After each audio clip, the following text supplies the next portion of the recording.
We would finally return to Canada for the 9th round of the F1 season, and for the first time since 2019, when Sebastian Vettel threw a strop after the FIA frowned upon his inventive approach towards Turn 3. Hey there guys, I'm Will and welcome to FP1, and the comedy review, which is better late than never this week, I guess. I'm currently in the process of moving, so expect the videos to be a tiny bit slower over the next couple of weeks. But on the bright side, expect a difference in the backdrop in the not too distant future. Let's get into what really matters though, and that's the comedy review of the Canadian Grand Prix. We are a fucking bunch of wankers.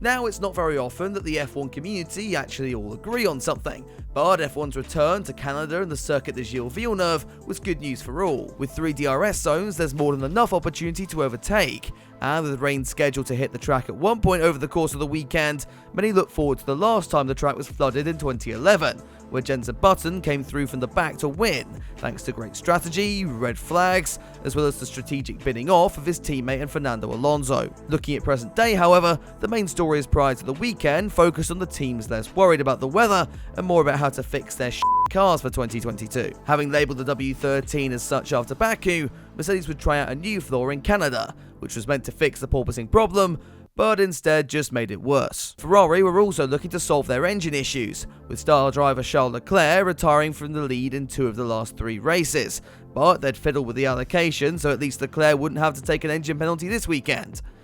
Wonder if we'll come back to that. Returning to porpoising, following Mercedes turning the car into a vibrator you'd find at a conspicuous corner shop somewhere, the team pleaded to the FIA to impose a technical directive on safety grounds, especially after their new toy did nothing to pleasure Lewis Hamilton. The FIA agreed despite huge backlash from Christian Horner and Red Bull, which I find particularly odd since they never had an issue with banning DAS or Mercedes party modes.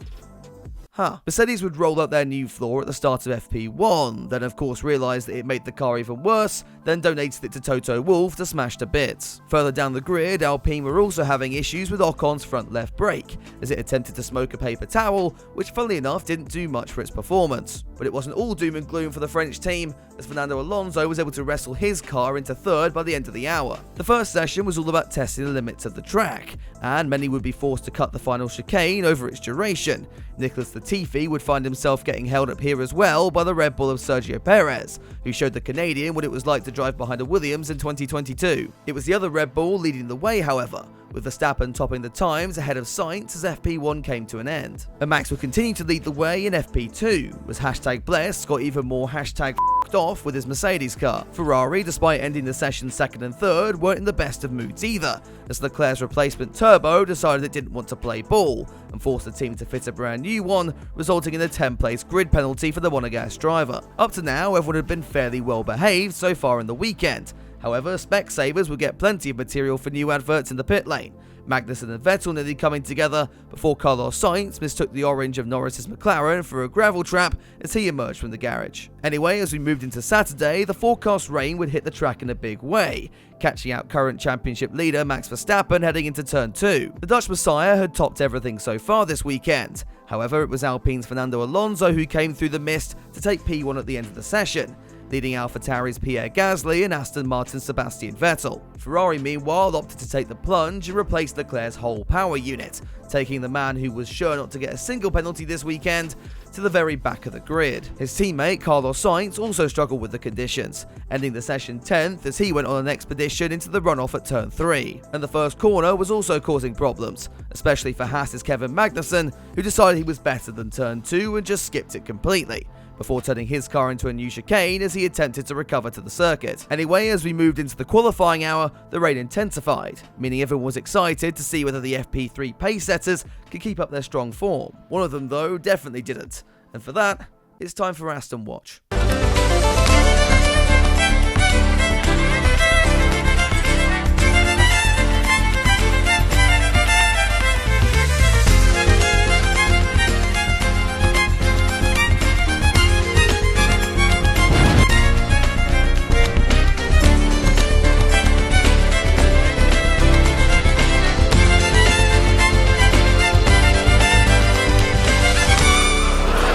What are we doing?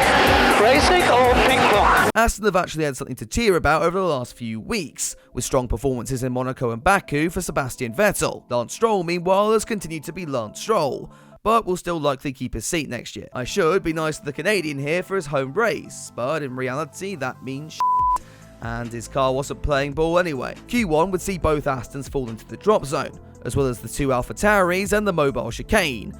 Not that that last one surprises anyone. That only left one Williams left as Q2 got underway, and Alex Albon used all his F1 experience to nudge his car into the wall with 10 minutes to go. Sergio Perez, meanwhile, must have thought he was still competing with Albon for his Red Bull seat, as he then won up the tyre driver by binning it even harder. As the Mexican got good practice for his Duke of Edinburgh award, there were more woes in store for McLaren and Lando Norris, who had a power unit issue putting him out of the session. With Leclerc also opting to go no further due to his penalty, it was going to be more of a challenge to go out in Q2 rather than progress to the final part in qualifying, with the not-so-flying Finn of Valtteri Bottas the one to fail to make the cut. The wet weather at least was working for both Haas drivers, and in Q3 they were able to fill out the third row of the grid.